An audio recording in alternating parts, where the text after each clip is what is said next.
નવી સિવિલ હોસ્પિટલના નર્સિંગના વિદ્યાર્થીઓ અને અવેરનેસ ડ્રાઈવ આઈડીટીના બાળકો દ્વારા ન્યૂ સિવિલ હોસ્પિટલ ખાતે ફેશન શો મારફતે કેન્સર અવેરનેસનો કાર્યક્રમ યોજાયો હતો।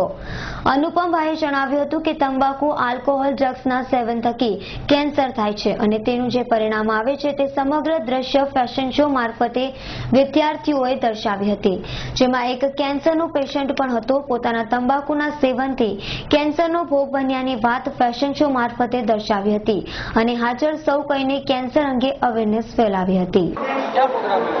आज एक कैंसर अवेयरनेस ड्राइव आईडीटी के बच्चों और न्यू सिविल हॉस्पिटल के नर्सिंग बच्चों के द्वारा करी जा रही है।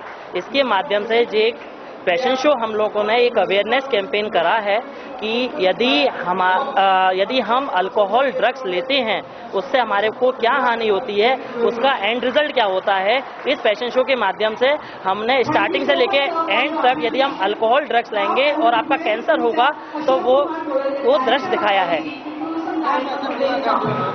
कैटवॉक के माध्यम से जो अपने इसमें हमारे साथ एक पेशेंट भी था जो खुल के आने के सामने हमारे लिए समक्ष हुआ कि मुझे कैंसर है और मेरा कैंसर तंबाकू के कारण हुआ है। वो मैसेज देने में हम सफल रहे हैं। वर्ल्ड कैंसर डे निमित्ते नवी सिविल नर्सिंगना विद्यार्थीओ અને આઈડીટીના વિદ્યાર્થીઓ દ્વારા કેટવોક અગેન્સ્ટ કેન્સર, નો ડ્રગ્સ, નો આલ્કોહોલના સૂત્ર સાથે ફેશન શો યોજી સફળ કાર્યક્રમનું આયોજન કરવામાં આવ્યું હતું।